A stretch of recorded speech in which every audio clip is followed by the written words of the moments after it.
Us this morning on Hope for the Soul podcast. You make our day better every time that you choose to watch us on the Facebook, or notice I said on the Facebook, or if you go to one of the podcasts and you like, subscribe, and follow us. You are a blessing to us, and we trust that our time together will be a reciprocation of you blessing us by joining and listening and us sharing ourselves with you. So thank you so very much. Today, Pastor Trent's not with us. We've got Kayla on the Kayla cam, and we are so thankful for you being with us. And then my dear friend and mentor, Dr. Ralph Buie, is with us today. Welcome, Brother Buie. Thank you much. My honor. I'm thankful for you to be with us. And so I think, let me just share a little bit about the formation of our relationship, and then I want to hear about who you are. A couple of years ago, I felt led to go back to school and finish up a degree. I had graduated from Texas Bible College in, I think, 1984, and at that time, they were no longer giving degrees. It was a diploma program. I went back, I guess, during COVID, and converted that diploma to a BA degree, and then immediately stepped into a master's program, of which I am knee deep in. And you became part of that process. Yes. And I enjoyed your classes because you would say things like, everyone is doing very well. Everyone is going to do very well. That let me know that class dummies like myself were going to at least cross the finish line with a passing grade. And so our relationship began then, and I would come by and we'd visit on several things. And then in my master's journey, I had to name a mentor team. And you were so kind. You were so kind to be one of those mentors. And so we talk regularly. We email regularly. We have Zoom meetings together. And so our relationship began just not very long ago, and I value it highly. So I want to thank you for being a part of my life as well. And then this new part of me. And then I want to stop talking about me, because I just have to preface our relationship is I began writing, and you've been right involved with each of those projects. And I can't tell you the value that I have found from that. So thank you from my heart for being my friend and then being my mentor. Sure. So Ralph Buie, Dr. Ralph Buie. I didn't realize that you were as much of a Texas man as you are. But you were raised here in Texas, up in the East Texas area. So give me a short snippet of where you came from and who you were. Well, I was born in Kilgore. My dad was pastoring the First Pentecostal church there. And so I am a preacher's kid, and I grew up in church. I think I was dedicated about 3 days after I was born. So my background is Pentecost, and my background is apostolic. So I grew up in a pastor's family. My dad went from Kilgore to South Bend, Indiana, and then back to Louisiana, which Louisiana is their foundation, their roots for both my mom and dad. My mom, of course, was a daughter of Reverend A.T. Morgan, who was from Hang on, I didn't know this. I learned things in these interviews. So how about that? She was a Morgan girl. She was a Morgan. She was the eldest. How about that? Of 4 siblings in the Morgan family. They're from DeRidder, Louisiana. Yes. And my grandfather was pastoring in Alexandria, which is now the Pentecostals of Alexandria. He was pastoring that church back in the 40s. So they had a revival. My grandfather, on the Buie side, we called him Pawpaw Buie. he was working construction all during that period around Alexandria, building bridges, all kind of things. And so the family was there temporarily, went to the church. Most of the family received the Holy Ghost in that revival, but my grandfather did not. He was not in the church until almost his very last years of his life. But my mom was a Morgan there. My dad went to the church there, and so they connected and were married there in the early 40s. How about that? I think if we cut you, would the blood run blue today? I think so. The Pentecostal blue blood here. So how very interesting. And so you grew up, and you were not in ministry at that time. You grew up as a preacher's kid. Then you went in the military. Right. And this is an intriguing part of you that we've really not talked about, but tell me about that military career. The military career came about not quite by accident, but it wasn't really planned. I knew I wanted to go to college, wanted to get a degree, I wanted to do something with my life, but I also knew I was feeling the call of God, but I wouldn't tell anybody about it. Also, as you know, being a pastor, being in local church ministry, there are difficulties, there are challenges, and sometimes there are conflict. Well, as a preacher's son, I saw that in a couple of our congregations, and I decided I don't have to do that and suffer that. I can go get an education and do something for the Lord at the same time. So that was the result of the college. In college, I found out about advanced ROTC and the ability to go into the military, and I wanted to fly. Mm-hmm. So once I found out that the Army would guarantee me flight school, I signed up for advanced ROTC, graduated, and went into the military from there direct to flight school. And so you are a pilot. Yes, I am on the civilian side. I am a commercial instrument rated commercial pilot. So on that the means Army side, I was an experimental test pilot graduating from the U.S. Naval Test Pilot School. So you were a test pilot for the military aircraft. Yes. So what does that mean? You essentially mean my background is rotary wing. okay? So now as a result of my test pilot experience, I was designated an instructor in almost all of our rotary wing aircraft, and that included the Black Hawk, the Apache, and our Scout Attack helicopters. So had a lot of background in doing research and development, bringing new aircraft into the Army inventory. How about that? And so then you left the military at some point, but you were telling me at one point that you had begun to acknowledge the call of God in this career.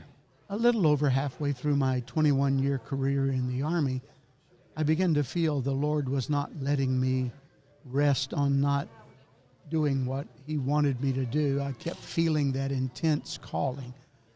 I went to a special service that my brother was a sponsor of down in Miami, Florida, at the Landmark Apostolic Church he pastored.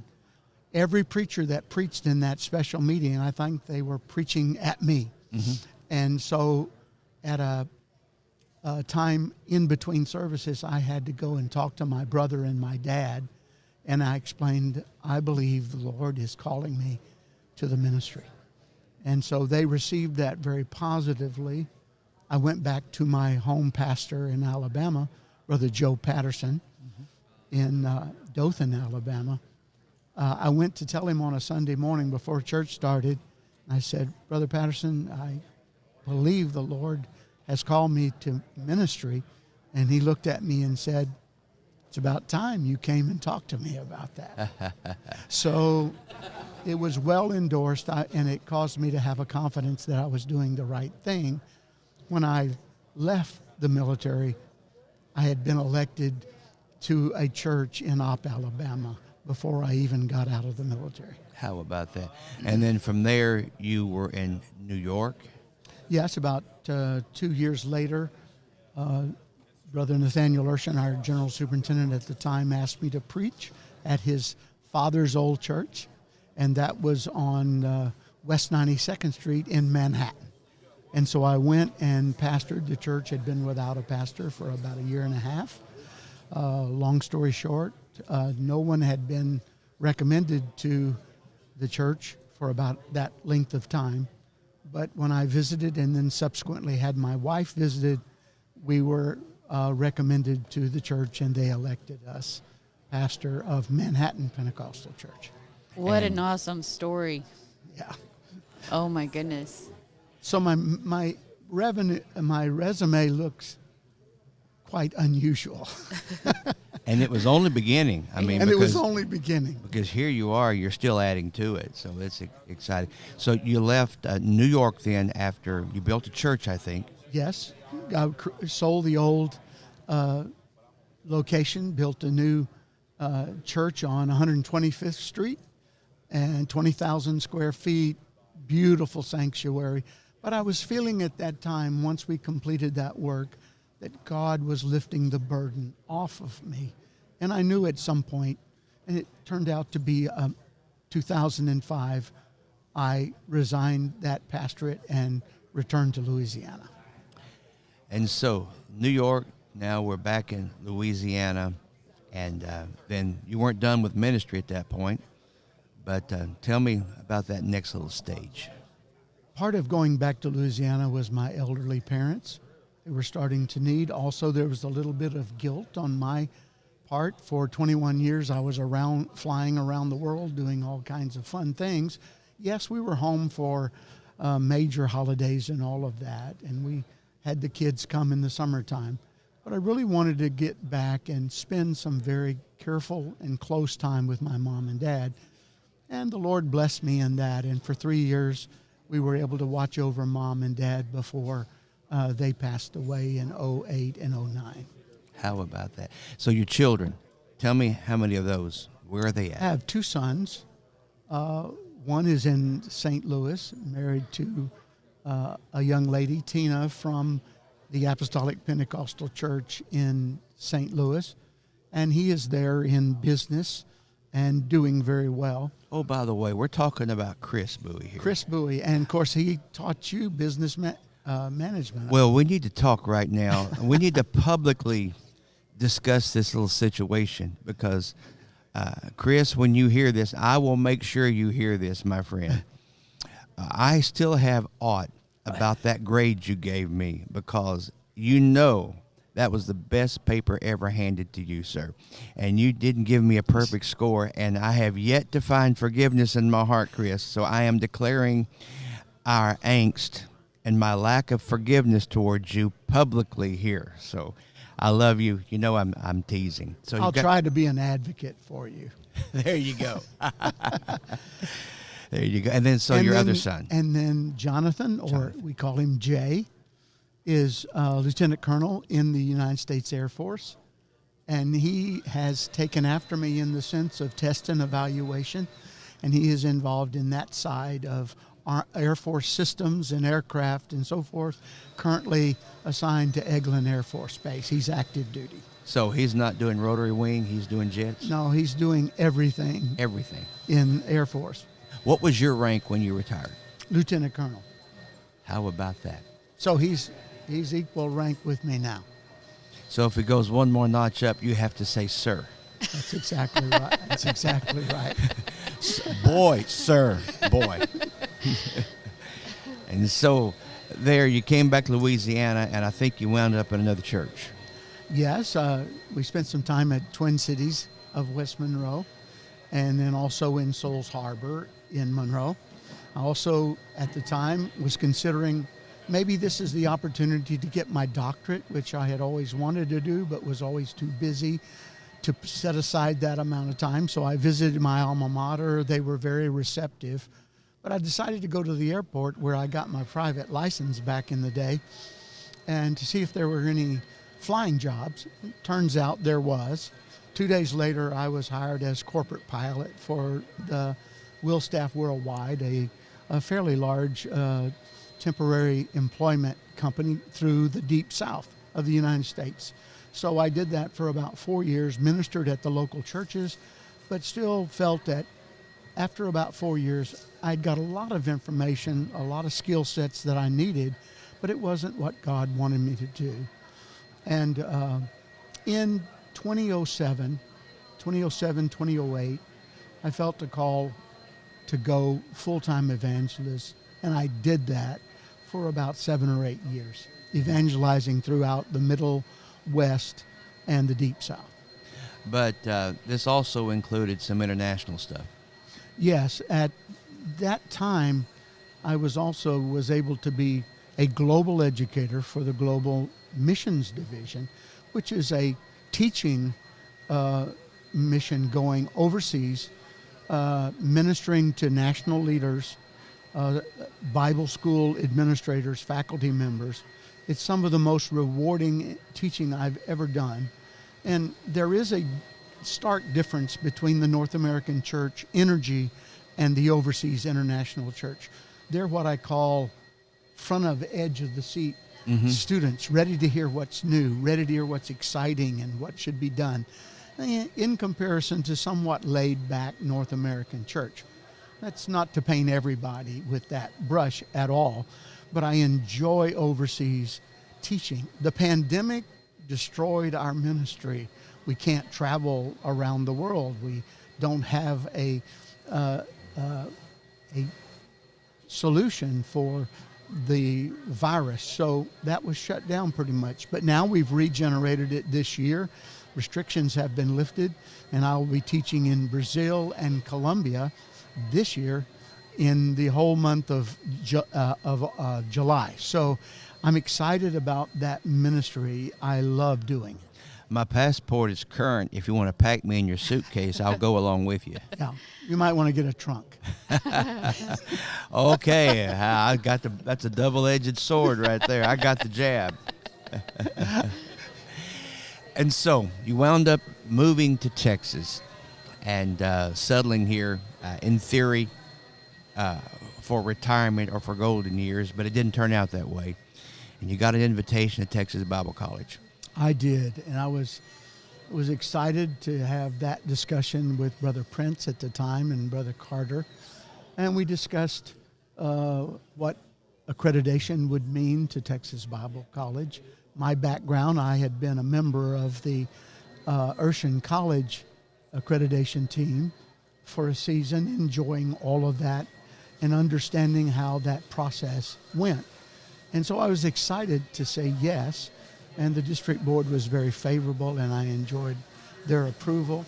And we went to work in 2018 to move Texas Bible College into a posture that would allow them to become accredited by a national accrediting agency. This is incredible, and this is where I want to tip my hat to you, because TBC has long needed to move in this direction. And on a personal level, there's in excess of 50 of our family members have been through TBC in its history. And I have personally been enrolled at TBC 3 times. First time I was a dropout. Second time I was a graduate. Third time I was a graduate. I have a question nobody's ever taught me. If you graduate from a school twice, are you alumnus or alumni? And so nobody explains that to me. But I say that because I love Texas Bible College, and I am thrilled about this moving towards the accreditation. So, which brings me maybe to an observation or question for you. This whole journey of accreditation for TBC has required a total remake of the school. Am I right? Yes, it was an exciting adventure. I think everybody was excited, all of the staff, the faculty, and the leadership of the college, as well as the district. Excited that we were going to raise a standard of performance. We were going to be a college of excellence. And that meant we needed to look at our academic curriculum, our degrees that we were offering. We need to look at the academic qualifications of our faculty members. All of that was an exciting adventure, and I can say that for the faculty and the administration of the college, we were excited to move forward and to raise the level of the quality of the school. I remember in 2018 summer, we spent, 7 or 8 weeks together revamping all of the academic programs for the college, whether it be theology or Christian counseling or education or music. Whatever we were looking at, we completely revamped it so that those programs would be fully compatible and compliant with accreditation standards. We were excited to do that. Our accreditation consultant, Dr. O'Sullivan, watched us revamp our entire academic program and said to us, most universities and colleges take 3 years to do that. You did it in 3 months. So we were excited about that efficiency as well. And then our faculty bought in to getting their required degrees to be fully qualified academically without any challenge to their qualifications. And I'm excited to report our entire faculty is fully qualified and ready to do and move forward to the next step. Okay, and you probably won't say this part of it, so let me just interject an observation. So, in that 3-month period, the level of the pond was raised for the staff. The staff, they sacrificed. They've studied. They're writing. They're studying. I know several of my friends that are there. They're away right now, studying over the summer, making sure that some things are just right. And then academically, the level of the pond was raised academically. Per your recommendations on to bring the academics up and what would have to happen staff-wise for their education levels, that came up. But also, this accreditation process is very expensive. And we've also gone through a pandemic when school was closed down. And so it's my understanding that with you handling of the budget during that season, that you were also able to tuck away, to hide away and protect enough cash, enough money to pretty much pay for the next step of the accreditation. Am I accurate in that? Yes, as was the case of most small religious colleges, we are student-centric. We are student-dependent. Mm-hmm. And so when we shut down the campus, let me go back one step. Okay. While I got here also, our online program was taking baby steps. We were offering courses, but we could have done a lot more. And one of the things we were able to do was restructure online teaching, get teachers involved, get it ready to go, so that when we were faced with a pandemic that no students were on campus, they were back at their local church and their families, we were receiving no income. But what we were able to do, because we had that rigorous online program, we were able to transfer them from in-class classroom instruction to online instruction. As a result, we transitioned 95% of our students, which meant, yes, we needed to reimburse some of the dormitory expenses they had already paid, but we were able to sustain our income from tuition and so forth.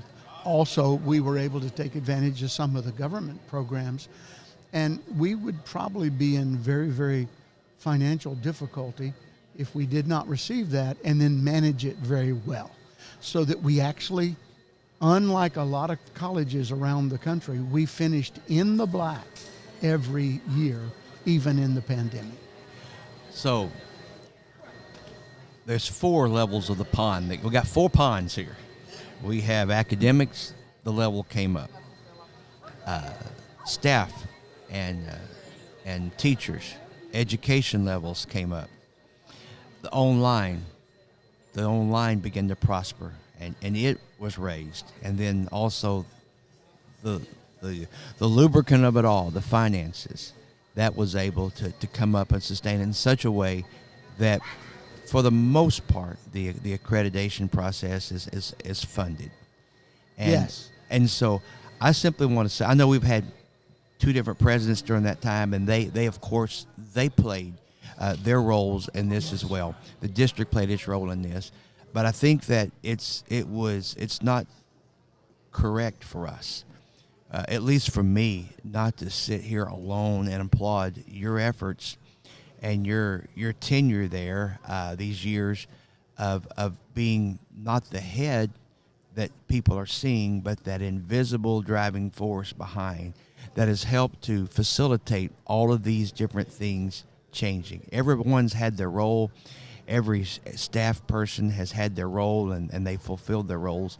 But I applaud you today, and I celebrate Ralph Buie in this process of sacrifice and labor of love, because I've seen you writing, I've watched you, and you have stacks of stuff you're writing and trying to make happen and come in alignment with the creditors and this type of thing.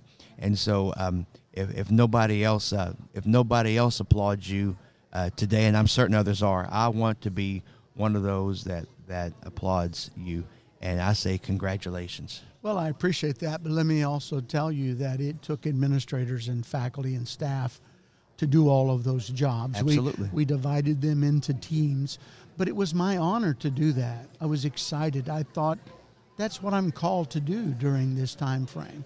I didn't come back to Texas just to be here, but there was something important that I could do and contribute. And all of those things that were positive happened. But I also want to emphasize one particular thing, and that was the spiritual environment that is part of Texas Bible College. Okay. I believe the being in those worship sessions, in those times we come together to worship, those are some of the most powerful spiritual encounters I've ever been in. Okay. So while we were doing academic things, while we were restructuring, while we were getting educated, while we were making sure we were financially stable, and all of that was important, we were not giving short shrift to the spiritual life that is there. So when we held all of our times together and we worshiped and praised together, God also endorsed what we were trying to do. I think Texas Bible College has an awesome spiritual environment for young adults. Incredible. I can relate to my years and times there, the incredible spirit atmosphere. We had a politician at our church a few weeks ago, a couple politicians, and also had TBC Chorale there that Sunday morning. And it wasn't my intention to let any of the politicians say anything, but I had a little humor in me when I invited these gentlemen to the platform because I wanted to acknowledge them publicly for their service, but there was also a stage full of TBC students. And Yes. You've never been prayed for until you've got about 25 or 30 TBC kids around you praying. That's and right. Those two public servants got a good old-fashioned Pentecostal Texas Bible College preacher boy praying on that morning, and it was a great moment.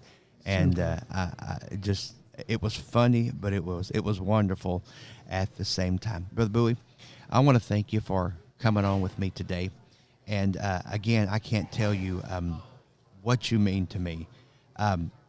You're very familiar with this project of Formed. Yes. This was an outcome of one of the things I'm doing in this master's program. You read this in the raw form. You saw excerpts of this before it was ever submitted. As a matter of fact, you are listed in here of special acknowledgments as being one of my mentors, and I just listed you by your first name because I didn't want to necessarily appoint names. I tried to keep all names out of the book pretty much because there's stories in this thing that names had to be left out because of the guilty. And so, but brother Buie, this thing, you were part of this, and this came out of me, but you were part of the motivation and the impetus and this new me that is emerging, and I thank you for your inspiration. I thank you, Brother Bowie, for believing in me and challenging me. And there's a quote in here that came from one of our conversations where you said something like, pearls require heat and friction. And I began to take that thought and pulled it a little bit, and I turned it into a couple of paragraphs. That's in here because our conversations together haven't gone unheeded. Those classes that I set under you were invaluable to me. I'm still mad at Chris, but at some point I'm gonna have to get on that wheel of we were talking about of conflict resolution with our brothers. I'm gonna have to forgive him, but I'm not ready to do that yet. Well, I appreciate your kind words. Your work is yours, and it is excellent, and it's anointed. I also believe strongly you need to continue to do this because you are addressing and bringing light to areas and issues in the church at large that have long needed attention, and I think it's going to be a great thing. So, and thank you for allowing me to be here today as well. It was my joy. Well, thank you. I wanted to give you your copy with a special note in it from me. Thank you. Thank you so very much. And my other two mentors, I'll find a way to do the same thing with them when I can get face-to-face with them as well. I love you, Brother Bowie. You too, my man. Thanks. And thank you for joining us here on Hope for the Soul. Listen, if you're listening to us or watching us, you're looking at today two old people. Brother Bowie got a doctorate when he was in his 60s. I'm entering into my 60s. I'm closing in on a master's degree. And if you are in the place of life where you think that you're looking for purpose, maybe you think it's too late in life to begin to accomplish, understand today it's never too late to better yourself. It's never too late to chase your dream. It's never too late to endeavor to do something for God. So don't look at yourself. Don't look at, say, I'm going to retire and I'm going to vegetate. Don't do that. Downshift and grab a new gear and decide I'm going to accomplish something for God. And my next season, my latest season, my golden season can really be the best years of your life. And if you're younger and you're looking to, how do I start? Where do I jumpstart? What do I do? Look at two gentlemen like us today and realize you can do this, and let's do this. And if you ever need someone to cheer you on, you can just make a friend out of Ralph Bowie, and Ralph Bowie will believe in you, and he'll kick you in the backside if you need it, and I'll do the same. And I just want to thank you for joining us here on Hope for the Soul. God bless you. We'll see you back here next week. And don't forget to like, subscribe, and share us. God bless.